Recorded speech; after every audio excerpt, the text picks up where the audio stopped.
Welcome to another episode of 3.5 Cast. I'm your host, Mike. I've been DMing since 2000 and strictly sticking with 3rd edition. With me tonight are Kayblis Hello there. and PhantasyPen. Hello. This episode will be starting a discussion on Tome of Battle, specifically the disciplines contained within. To give a brief idea of what I'm talking about if you aren't familiar with it, this book gives marshals a new way to play the game. There are 3 base classes contained within the book, each of them called a martial adept or initiator. They have access to disciplines of maneuvers that provide them with new ways of spending their actions, much like a spellcaster has ways of spending their actions. The Crusader is a sort of paladin-style initiator, with a devotion to a cause of some sort. The Crusader is seen as a successful tank in 3rd edition. Tanking generally doesn't pan out too well, but the Crusader does it quite well. The Sword Sage is an all-around sort of initiator and can take on a number of different roles. Notably, it's the best of the 3 at stealth. The Warblade is a hit-'em-hard style initiator. It can be good with 2-weapon fighting or 2-handed fighting, however you'd like to go. The first discipline, in alphabetical order, as each class of those 3 classes has access to a different subset of the disciplines, so going through them is sort of arbitrary, but Desert Wind maneuvers focus on quick movement and swirling flaming strikes, or at least that's what Wizards of the Coast would have us think of. There's a number of weapons that each discipline is keyed to. So the scimitar, the light mace, the light pick, the spear, and the falchion are the preferred weapons of the Desert Wind discipline. And there are feats and abilities that affect those weapons if you're using your discipline's maneuvers. So it's something to keep in mind when we talk about it. The Desert Wind is all about fire. It's the only elemental-aligned discipline. Also something that you'll see very quickly in this discussion. The key skill for Desert Wind is Tumble, which is, I think, interesting. It's also how I had mentioned that Sword Sage is the stealthier of the 3 classes. Desert Wind is one that is only available to the Sword Sage out of those 3. So, what would you all have to say about this? In some ways, I think Desert Wind is the most interesting discipline.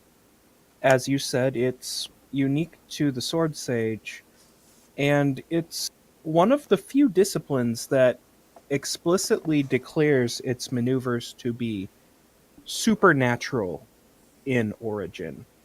It is the most overtly magical of the disciplines in terms of mechanics. It has the highest number of boost maneuvers, which typically just add extra fire damage to your attacks, but this gives it a high synergy with strike maneuvers like Stone Dragon, Diamond Mind, or Iron Heart. Well, When I think of this discipline, the most iconic maneuver to me is probably one of the first ones you're going to pick up. It is the first level boost maneuver Burning Blade, which adds 1d6 dice of damage plus your initiator level in fire damage to all attacks you make during the round it's activated.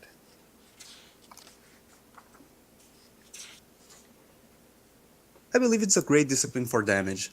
You get lots of maneuvers with fixed damage, with extra dice of damage, with ranged damage, and although it's all fire-based, you do have enough to curb the first levels of fire resistance.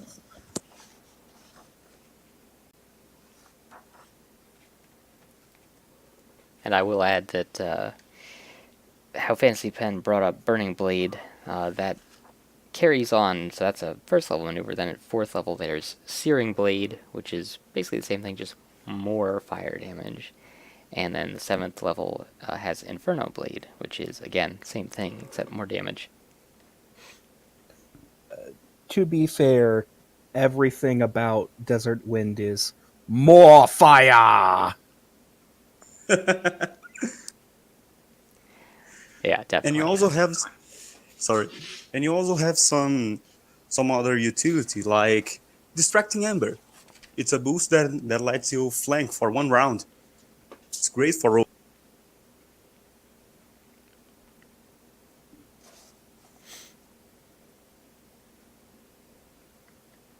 It also mixes well with other Sword Sage abilities because as we get into, say, Shadow Hand, we'll talk more about it, but because Sword Sage has access to Shadow Hand, they can gain access to Sneak Attack, and then if there's nobody around to help them out, then yeah, that Distracting Ember can just, boom, flank their enemy and give them some extra Sneak Attack damage on top of whatever fire damage they may already have. Another, let's call it a utility ability I like are any of the teleport maneuvers, and Leaping Flame is an interesting one because what it does, it's a counter. So, very briefly, there are strikes, counters, and boosts as far as the maneuvers go. The strikes are the active ones, the boosts are almost always a swift action, and then counters are in reaction to something else. So this Leaping Flame at 5th level allows you to just instantly appear in a square adjacent to a creature that attacks you with either a melee or ranged attack. So if there's an enemy that has reach over you, you can counter and get right next to them. Or if somebody thought that they could shoot you from afar, maybe over, any sort of difficult terrain or elevation, haha, guess what? Teleport.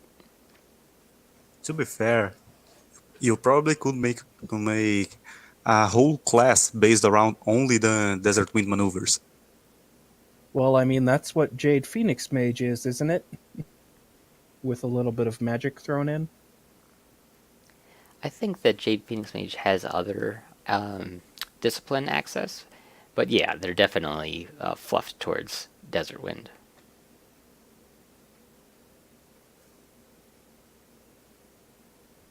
And I definitely want to mention the 9th level maneuver, Inferno Blast, just because, in my opinion, at 17th level, when you have access to the 9th level maneuvers, just adding 100 fire damage is just not impressive. I think all of the 9th level maneuvers that all they do is just plus 100 damage are really unfortunate because there's some far more interesting 9th level maneuvers than that.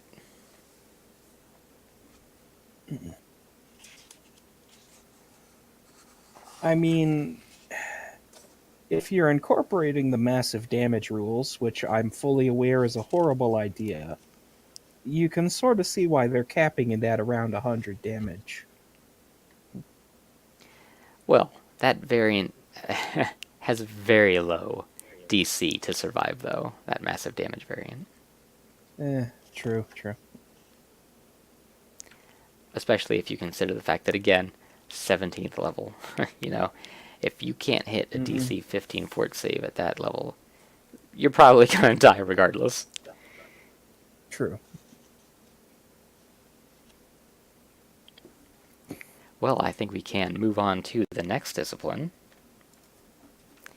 That would be Devoted Spirit. I'm blanking. Remind me, which is it? Crusader or Warblade? The Crusader one. Okay. It's Crusader only. I knew it was only one of them. Yeah. All right. So here's a Crusader. A good way to remember it is Crusader is Paladin 2.0, and Devoted Spirit is all about that Paladin. Makes sense to me. So yeah, Devoted Spirit maneuvers focus on toughness, endurance, to some extent counters, and other abilities designed to defeat specific alignments, which is totally how that sort of Paladin comes into play. The Falchion, Great Club, Longsword, and Maul are the Devoted Spirit discipline's preferred weapons. And Intimidate is the key skill. So, what do you guys think? Kayblis, would you like to go first? Okay, so to me, this is a discipline based around sustain and survivability. You have stances and maneuvers that heal you. You have the ability to shield an ally if you use shields. You have a couple hard hitting attacks sprinkled in. You really have a strong paladin feel from this class. Um, which maneuver would you say is most? Which maneuver do you most associate with Devoted Spirit? Oh, sure. Well, most people will find the Thicket of Blades stance, it's a third level stance, to be the most used. Most used around by literally everyone.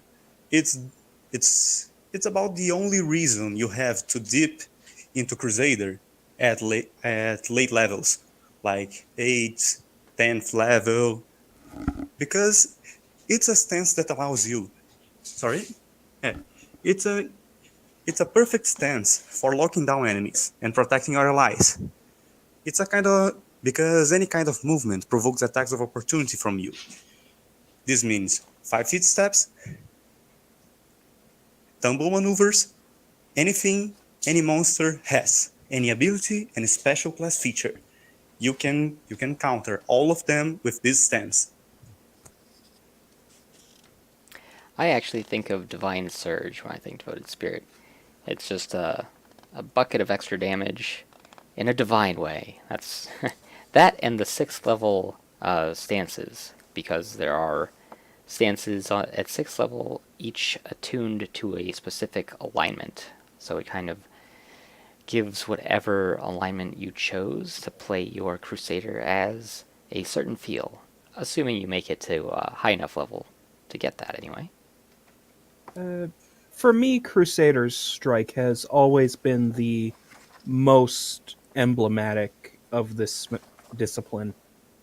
You hit your opponent, you get back just a small amount of health, and you keep on rolling.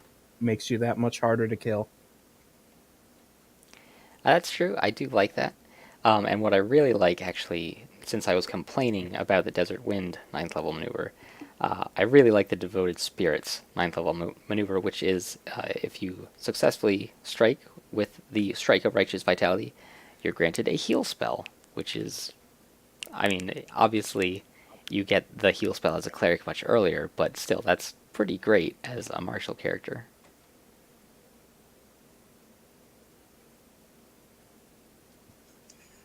I believe shield block is a bit underrated because honestly, when you use a shield, you're like at first you have +2 AC. When you get to higher levels, you're looking at +6, +7. You can add with this second level maneuver, you can add all that bonus +4 to any ally you have around you with an immediate action. I agree, and there aren't too many shield maneuvers just in the book at all, but without getting into the whole discussion, I think it comes down to the fact that even Wizards of the Coast acknowledge that Sword and Board is suboptimal. Like, at this point in 3rd edition's lifespan, they knew it, and they didn't give too many trap options revolving around shields. But if you have a shield, by all means, like, the shield strikes are useful. To be fair, the reason Sword and Board was so suboptimal is because they used it for all those trap options, like you've mentioned. Something is only as useful as the developer lets it be, honestly. Yes. And I think that was a big failure on the part of Wizards. And not only what you said, but also the fact that there was so much support for, say, power attack, for charging, for two-weapon fighting getting boatloads of attacks, none of which is nearly as useful if you're going with a shield.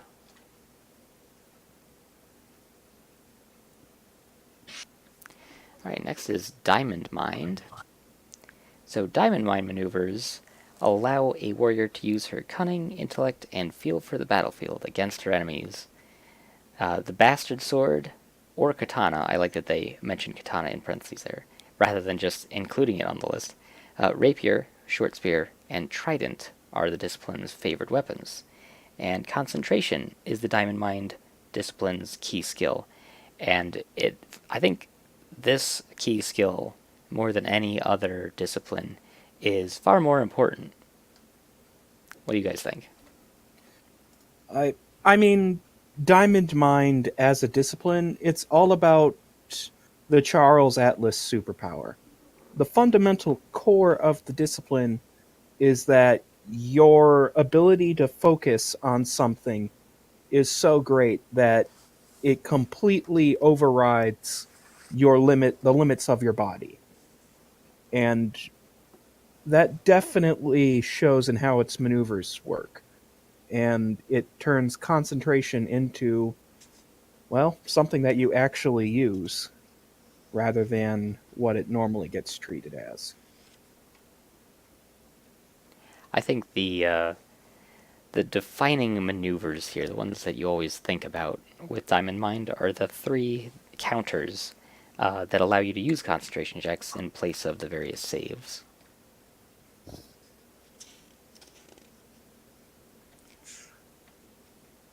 Well, I'll be honest. For some reason, I've always seen Diamond Mine as an innately monkish discipline.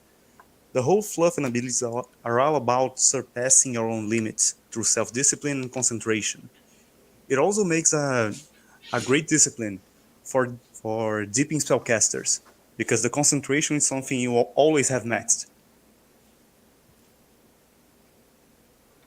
I never really thought about it as a monk, but I think I can see where you're coming from.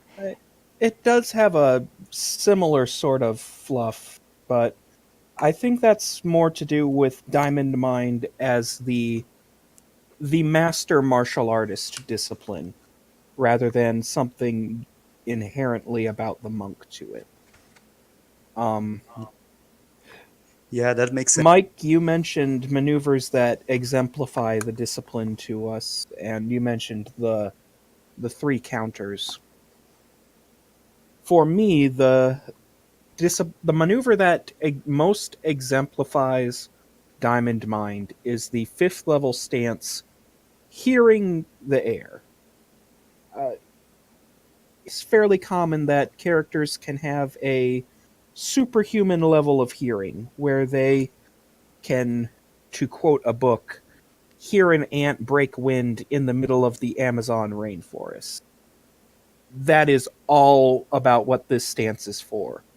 While in this stance, you have blind sense out to 30 feet, and your sense of hearing is so heightened that you have a passive +5 bonus on all of your listen checks.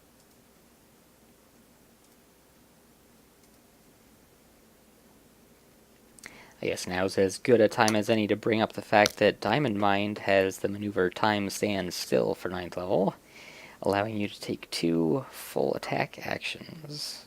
Or I should say, you take a full attack action 2 times. It's almost like having 2 turns, but not exactly.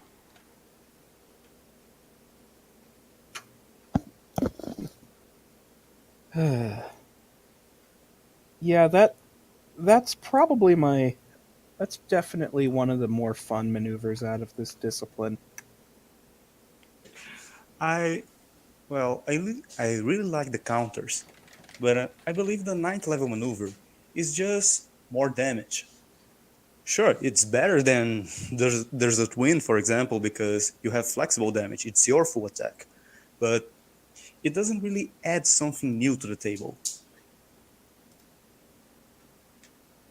Well, all right. Which maneuver from Diamond Mine do you think does add something new then? Well, I'm a sucker for abilities that use other statistics instead of your own usual ones, like the ones that substitute your saves for concentration checks. I Mhm. like the ones that you trade your concentration checks for damage. That that adds more versatility to the skill, because concentration is something you never use outside of casting. Also, what's amusing is that, as printed, the 4th level Divine Surge does less damage than the 8th level Greater Divine Surge. And then, when you go to find out what the Tome of Battle errata had to say about this, you find that after the first, I think it was like 3 entries in that errata, it becomes the complete mage errata for some reason. It's like they copy pasted the wrong thing into their file. So, yeah, unfortunately, there's no corrections for the Greater Divine Surge.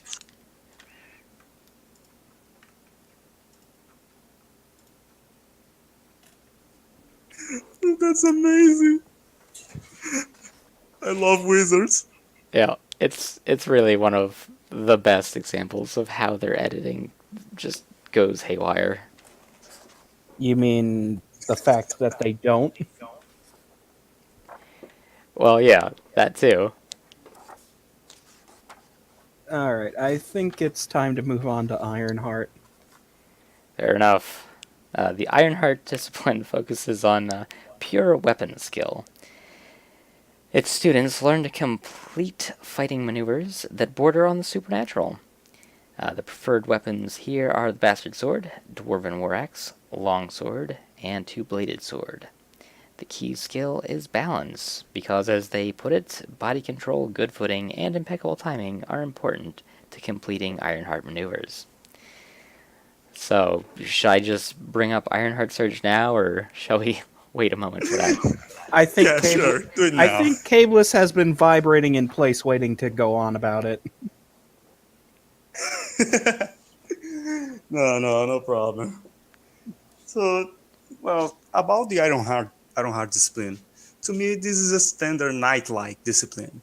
It's not focused on any particular playstyle. Instead, you see many abilities to round off a character and compensate for any weaknesses. Well, as you said, the main maneuver here is the Ironheart Surge, a maneuver that lets you end any adverse effect plaguing your character. Any. This can be used on any effect in the game, as long as you have the standard action to spare.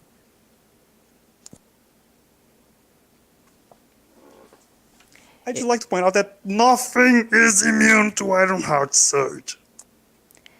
the one caveat being that it must have a duration of 1 or more rounds. But, I mean, if it's has a duration of less than a round, you wouldn't need to worry about it anyway. Well, I suppose if it's something that doesn't have a measured in rounds exactly, then it can be a problem. Well, I can see that we've already taken poison damage and ability damage. Mm-hmm. Yeah, stuff like that can get tricky.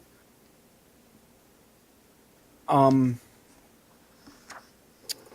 for me, I've, especially at the lower levels, I've always found the Steel Wind maneuver just to be the most reliable, so to speak. With Steel Wind, you get to make an attack against 2 different enemies that are in range of your melee weapon as a standard action. It's good, just good horde control, really, especially for a melee character. I actually like Wall of Blades, which is a counter where you replace your AC with the result of an attack roll, which can be pretty phenomenal or horribly disappointing. Oh, oh man, I love that maneuver so much. Yeah. I was gonna talk about that because that's basically parry from earlier editions. I can say and speak. Yes, it's Earlier also the editions. No, the melee evasion feat, which you can totally use both, and that's always fun. It also has the Tornado series of maneuvers, which I believe just gives you lots of attacks against adjacent enemies, right? I know I liked the Adamantine version of it. Adamantine Hurricane. Ah, yeah, that's it. That's it. These are basically whirlwind attack, but better.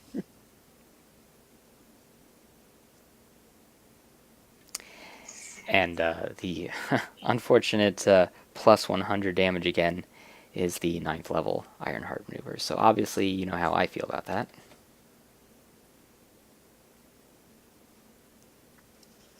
Well, it's not a focus discipline. You can't have good things.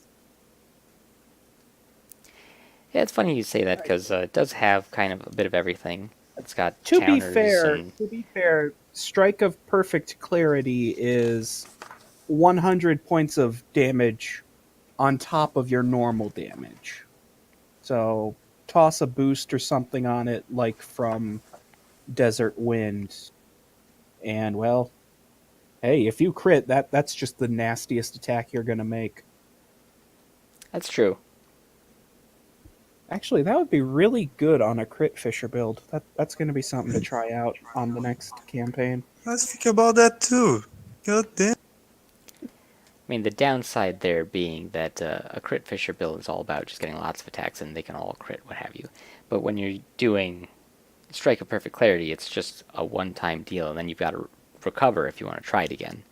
So, I mean, yeah, I can totally see that being great if you've got a good crit range, a high crit multiplier, definitely. But you're not going to be able to do it frequently, and I think crit fishers are all about frequency.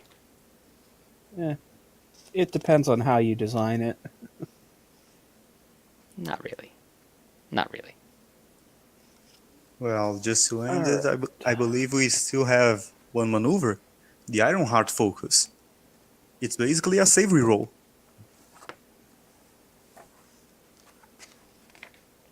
And which level is that one? It's the Fifth, fifth. It's the next level version of Ironheart Surge, I suppose. I don't think I'm actually familiar with that one. That's funny. Instead of Ironheart oh, Surge is you failed the roll. Now you're going to just turn off whatever is affecting you. Ironheart Surge or Ironheart Focus just lets you re-roll immediately. It's the fifth edition fighter's Indomitable ability. Ah, you well, don't see it because almost everyone breaks the game with Ironheart Surge, and you never get to 5th level. All I've never right. actually had any problems with Ironheart Surge.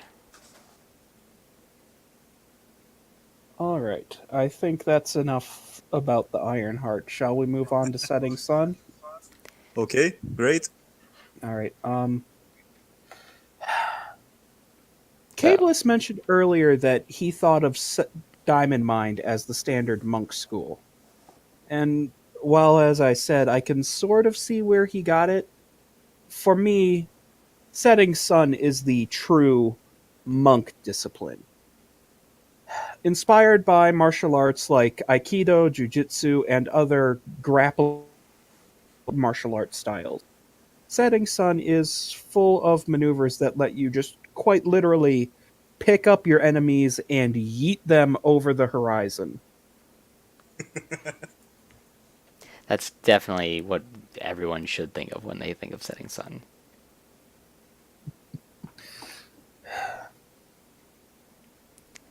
And it's worth mentioning that the preferred weapons here are the quarterstaff, short sword, nunchaku, and unarmed strike, which totally agree with PhantasyPen's assessment that this is a monk-oriented school. Mm-hmm. Honestly, I'm not even familiar with the Setting Sun strikes other than all the throws. Like, if when I've had to use Setting Sun in the past, it was the throws. Just the throws. Like, I didn't even want to know about the other maneuvers. Yeah, the throws are really the reason that you're here. There's no need for anything else. Although, it does have baffling defense, which is similar to Wall of Blades, as you mentioned earlier. But instead of replacing your AC with an attack roll, you get to make a sense motive check instead. And we all know how skills can be broken. Oh, yeah. Of course, baffling defense does have the caveat that it doesn't work if you're flat-footed. And I definitely want to spend a moment on the ninth level Tornado Throw, which allows you to throw multiple times. It's a full round action, and you can move up to your opponent, throw the opponent, and move again. And you have to move at least 10 feet before making the throw, but I mean, you can just consider it sort of like a charge in this case, because you can just move and throw and move and throw up to double your speed, which it can be pretty great, honestly. Oh, that maneuver is amazing. That's basically just you take a conga line of enemies and you just start tossing them over whatever happens to be the closest physical obstruction. And not even that, but like you get to rearrange the battlefield. You know, you put the enemies where you want them to be, more or less. Yep. Man, you can throw them off a cliff. Or if you're on a ship, which just gets real fun with this particular discipline, suddenly the entire enemy crew is overboard and there's nothing else to worry about. I'm just thinking about it. Man, pick a fast class, a fast race. Yeah, and get huge, get hasted. Damn, everyone's flying. It's pretty great. So Shadow Hand is up next. Oh boy. Yeah, I do like Shadow Hand. This one's the stealthy discipline. It's another sword sage discipline, as we mentioned, using dagger, sai, short sword, spiked chain, and unarmed strike, and the key skill is hide. You can always believe something that use spiked chain will be great.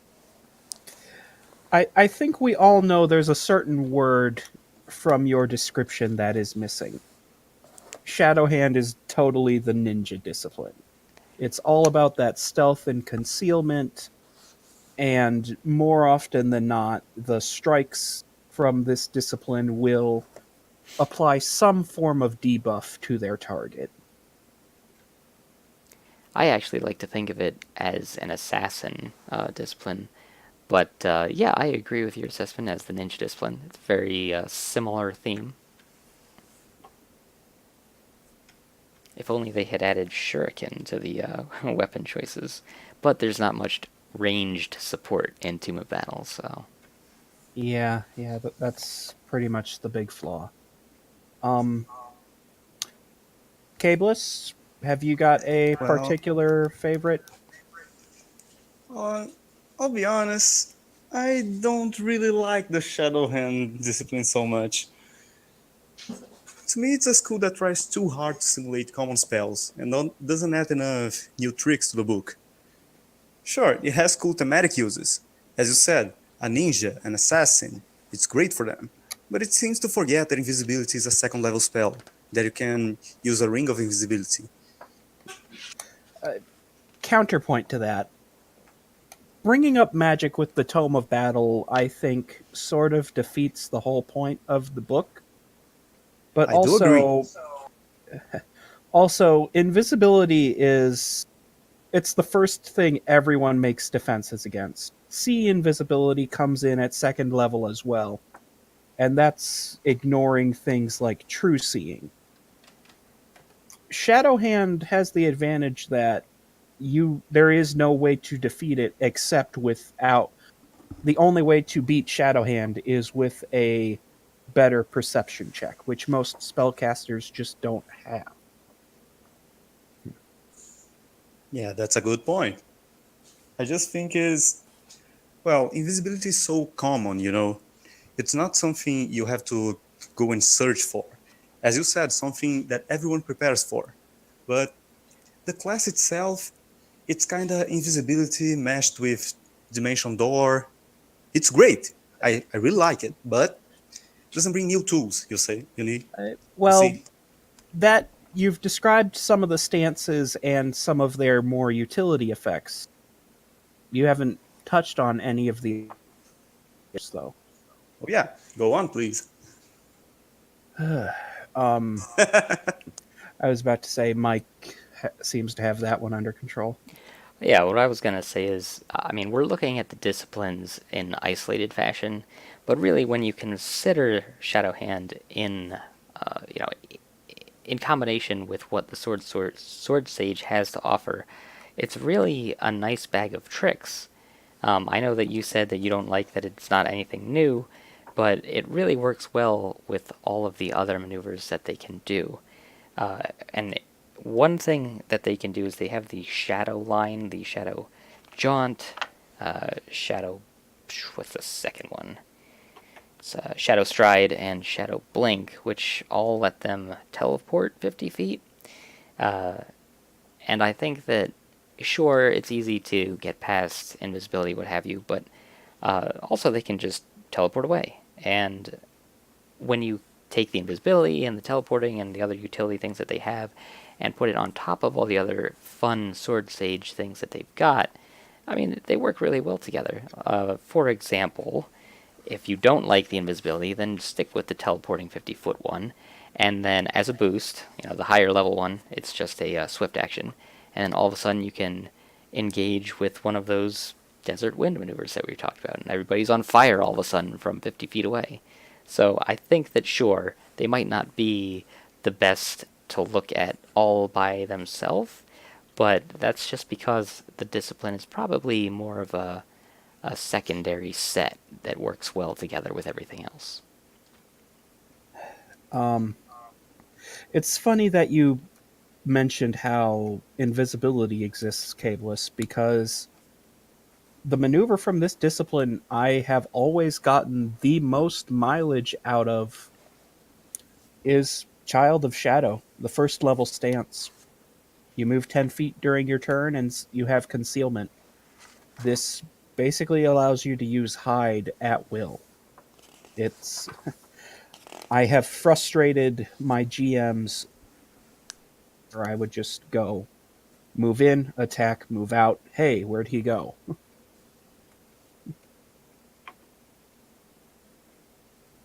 Okay, that's a good point.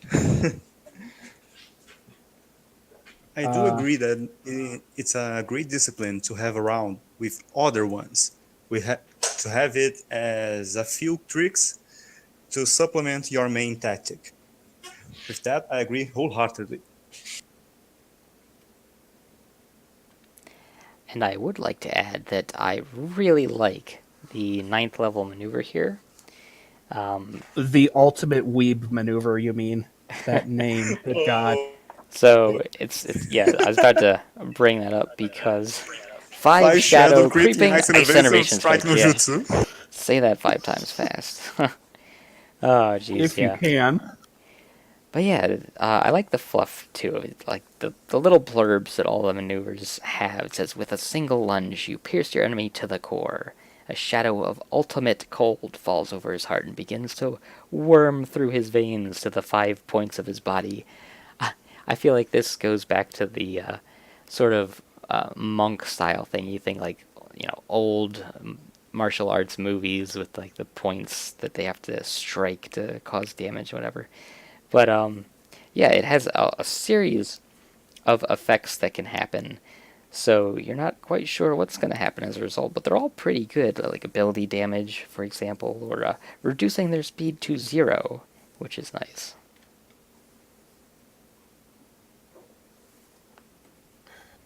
So is that all we have to say about Shadowhand? I believe so. All right, time for Stone Dragon, Indeed. the only discipline that is shared among all three initiator classes. Yeah, and you can see why pretty quickly, because it focuses on strength, power, and toughness, which is reflected by the fact that most of the strikes are just damage. Like, typically it's ignore hardness, deal damage, deal damage, deal damage. So, in line with that, the favored weapons are the Great Sword, Great Axe, Heavy Mace, and Unarmed Strike. So you've got like the big two-handers, and then for some reason Unarmed Strike, I'm not really sure. And key Uh, skill is Balance. I think it's just because more just it's just for that idea of punching someone so hard. I Can you back mean, that up with a maneuver? most certainly. The maneuvers I consider most iconic of Stone Dragon are the Mountain Hammer line. The strongest of these is Ancient Mountain Hammer, which you make an attack as your standard action, and you get a whopping 12d6 damage as a bonus to your attack roll. And all damage reduction and hardness that your target has completely ignored. Yeah, but that's got hammer right there in the title. I don't think unarmed strike when I think that. I was trying to Uh, ask you if there's a good unarmed I strike maneuver in Stone Dragon. You don't I see was gonna say your hand as a you. hammer? Yeah, I was gonna say you obviously didn't have any real life martial arts training then. Hammer fist is one of the first things they teach you. All right. Well, about Stone Dragon, I really like this discipline. The fluffing abilities scream dwarf to me, being an unmoving bulwark of defense, meshes so well with the dwarven theme, and I love it. You hit hard, you take punishment, you can resist tricks like tripping and bull rushing. You force your enemies to play your game. You also get you also get access to the Deep Stone Sentinel, a dwarf-only prestige class that complements the discipline very well. You also have a couple strikes that give you damage reduction.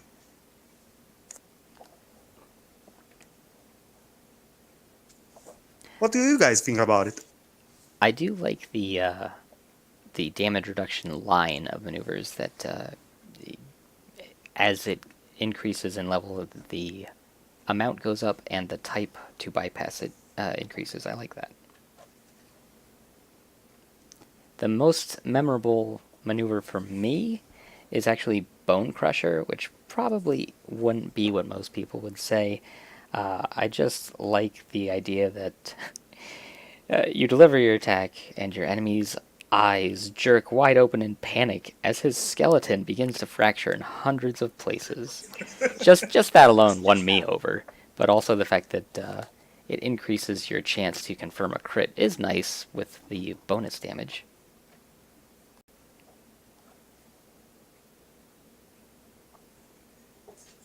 Yeah, and you also have a couple other strikes that allow you to deal constitution damage. I've Ah, you went never there. really Carry on. I've never really used them. That's it. Yeah, I was gonna say, like, the ninth level, that's what it does. It adds 2d6 constitution damage, and it would have been an amazing maneuver if it had come at maybe, like, I don't know, 4th or 5th level. But, I mean, at ninth level, you've had ways to repair that quickly and effectively for so long that it's just not really all that impressive for a ninth level maneuver. I mean, I think if it was a boost, it would have actually. Yeah. Just imagine that as a boost and pair it up with literally any other strike. See, then it could be really awesome if you had that and say one of the Tiger Claw maneuvers, which we haven't gotten to yet, and just attack all of everybody, dealing 2d6 con. Then yeah, okay, that'd be pretty sweet. Yeah, that would be amazing. But All right. And speaking of Tiger Claw, I think it's time for us to move on. So the Tiger Claw discipline, which we hinted at so far, has a lot to do with getting lots of attacks in. It talks about a feral rage that lurks within the heart of its initiates, which you might already be thinking about with the name Tiger Claw. The favored weapons here are the Kukri, Kama, Hand Axe, Claw, Great Axe, and Unarmed Strike. And the key skill is Jump, which is used to great effect in a number of the maneuvers. I'm going to be honest. I love Tiger Claw, but it is probably the most annoying discipline to get into. Especially, mainly because the only way to actually get their first level maneuvers is to have the two weapon fighting feat, which is extremely frustrating if you're trying to make a single weapon build. Why do you think that? I I've tried making builds that were centered around not necessarily two-handed weapons, but just sort of a weapon in hand and then one hand open for other things. And just that two weapon fighting requirement can be killer if it conflicts with your more long term builds. Well, they don't actually have a prerequisite of two-weapon fighting, though. Yeah, actually, the first, yeah, you Well, can't take to blood be in the honest, water without taking a Tiger Claw maneuver. And the first level Tiger Claw maneuver, sudden leap.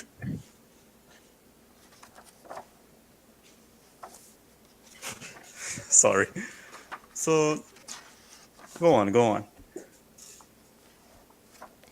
But yeah, they don't sorry, I seem actually to have have that prerequisite. lost my place in the book here. Uh, nope, you can't take sudden leap either. Damn it, where'd it go? Yeah, you can't. Kayblis is right. Suddenly just has one Take tiger a look at it. maneuver. Yeah, which means in order to take any other maneuver, you need Wolf Fang Strike. But Wolfang Strike does not have a prerequisite of two-weapon fighting. That's what I'm trying to say. Uh, right there. You must fight with two weapons to use this maneuver. To use this maneuver, not to pick it. No, that's fair. And Claw is one of the Tiger Claw preferred weapons, referring to the natural attack claw, not some claw weapon.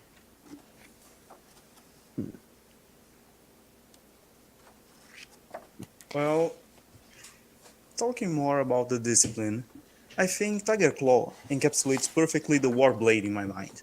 It's very mobile and very wild, with many animal-like abilities. You have jumps, charges, spread attacks, bouncing, all exist in some maneuver here. While the school itself is really specialized for two-weapon combat, any melee warrior can find great use in these maneuvers.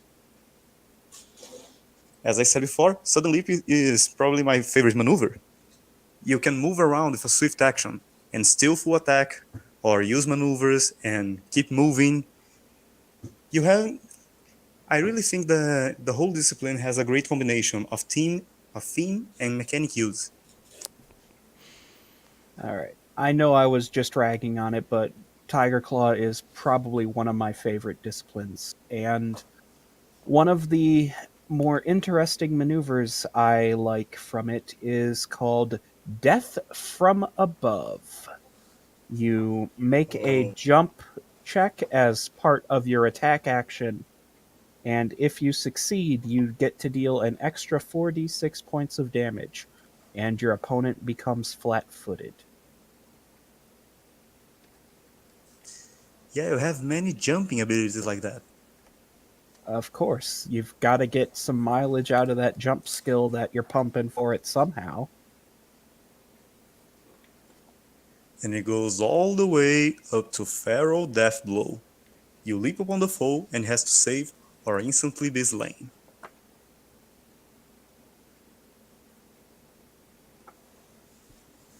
I've never really used Tiger Claw very much, but the blood in the water stance at first level I do like just for crit fishing, just because it Oh, yeah. increases both to hit and damage with every crit you deal, as long as you don't go a minute without dealing a crit.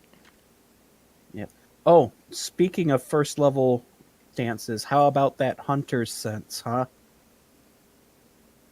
If you want to frustrate your GM, then yeah, go for it. Gain scent. Oh, yeah.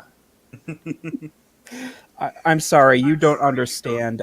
I broke my first DM because I always picked abilities like this that negated ambushes. Scent is one of the most powerful abilities you can have, as long as the DM actually remembers and provides the information from it. Yes. Well, I also like the mongoose spells. Damn, I keep calling them spells. Eh. So I really like You the must mongoose purge maneuver. the mage from your mind. There is no Never. magic. There is only maneuvers. Sorry, master. So I really like the mongoose line. You have two maneuvers that add more attacks to your full attack. Like, okay, that's standard. But when you couple that with other feats from the same book, like channeling the storm with the storm guard warrior, you have a really amazing kind of build. There's also that, I want to say, Diamond Mind strike, where once you activate it, you can just attack infinitely as long as you don't miss. Definitely a Crusader strike. That's balanced. Hey, man, I mean, that's something people were pulling off back in the old 3.0 days. Disciple of Dispater, anyone? Yeah, that's true. God damn. Oh, and one I thing. mean, at least the maneuver has the dignity to say, hey, each time you land a hit, we're adding a new penalty to your attack roll. So you will fail eventually.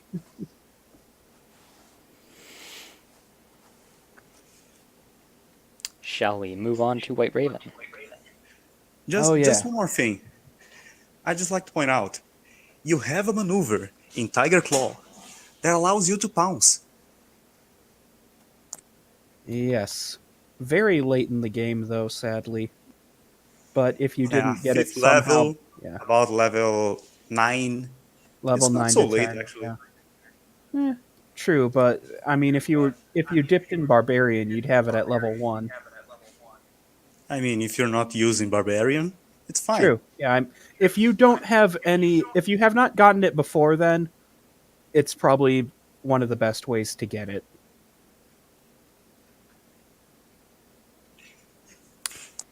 Alright, so White Raven, the last discipline. This one teaches that the combined effort of several warriors working together far exceeds the efforts of them individually. The favored weapons are longsword, battle axe, greatsword, halberd, and warhammer. The key skill here being diplomacy, and yeah, this is definitely the I don't know, teamwork discipline. It is the commander discipline. I mean, Well, so I was thinking you shouldn't take these maneuvers without explaining what you're going to be doing to your allies, because there's Yeah. definitely some coordination aspect here. Which is the reason I've actually never gotten to use these maneuvers. I am typically the only person in my party that will go, "Hey, I'm playing a melee character." And everybody else will just play some kind of spellcasting trash. well, it's basically the active form of the martial. So I want to start out with War Master's Charge, the 9th level maneuver, because it's pretty great. So the description here, with the great battle cry, you lead your allies in a devastating charge. Fired by your commanding presence and deftly led by your supreme grasp of tactics, you and your allies form an unstoppable wedge. And my goodness, is it unstoppable. So you get to charge, and all allies within 30 feet of you can also choose to charge, and this is as an immediate action that they do this, because it's not their turn, so they're just, doing it. And then you, between all of you, you don't block each other, so you can charge through one another. Your charge deals an extra 50 points of damage, and all the allies get an extra 25 points of damage. So if you have a big party, or just, lots of people that just decide to go along with you, man, that can be a really good attack. And what I didn't even say yet was that all those people add a cumulative +2 to hit, in addition to the normal +2 from charging. So you can just bum rush a large or huge opponent with just a mob of allies. It's pretty interesting, I think. Is there any limits to that? Or you can just pick a village and go charging everyone in sight? No, there's just that 30 feet. So basically, you get a bunch of people that are flying, and I've seen people try to map this out and just charge a really big opponent, and it's absurd. The amount of damage output here can be absurd. Or Which when you one? use Which tiny one was opponents, that so they again? can you use tiny opponents, you can stay in the same square. Oh, Yeah, this is the that's 9th level just War ugly. Master's charge. Oh man. Oh, and does not provoke attacks of opportunity. So Oh yeah, that is a big one. I think it's probably the best, but it is party dependent. If you really don't have anyone else to charge with, then it is not going to see any use. Yes, that is the sad part. I never get an Uber charge, buddy, so I've never gotten to use it. Dude, buy 30 goats. I mean, my next character was going to just get a shit ton of hirelings by commandeering every bandits we come across. I might try it.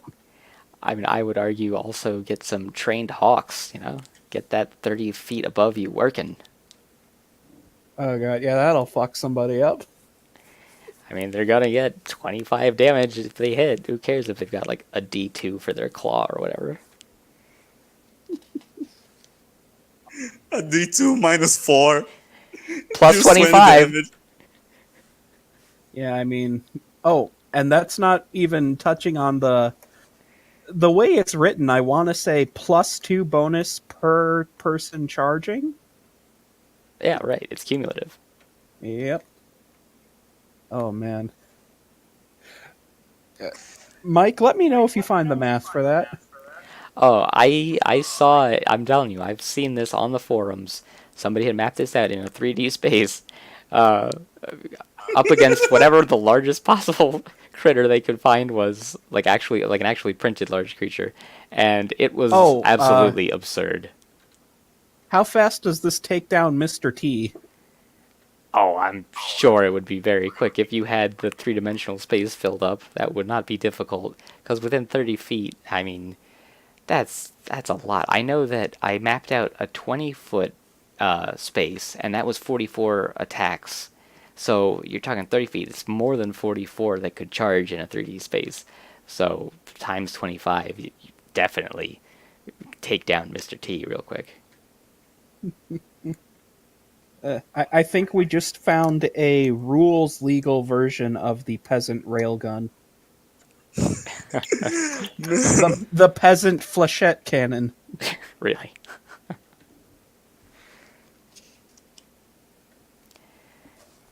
And as far as iconic strikes go here, I mean, I think all the charges are where it's at for White Raven. Just the I'm charging, you're charging, everybody's charging.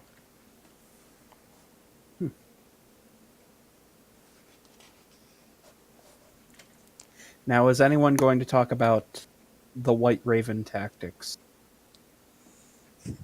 Sure, go on.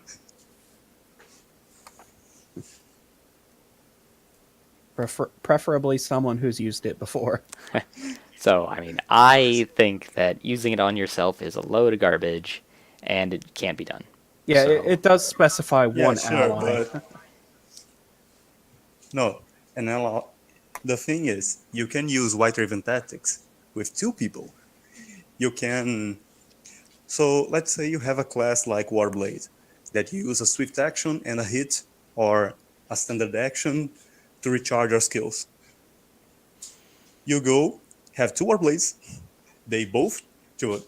Like one of them goes and attacks. The second one attacks and use White Raven tactics. Then the first one gets to go again. Then the first one does it again. And The second one gets a second turn too, and starts recharging his abilities. Next turn, same thing. Everyone recharges his abilities and keep going on. It's like everyone gets 2 turns for the price of 1. Yes, there is that.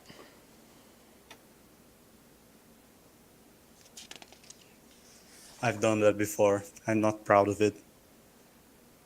That was the disciplines of Tome of Battle. So, again, I'm your host, Mike, saying good night. And with me are Kayblis Thanks for having me. and PhantasyPen.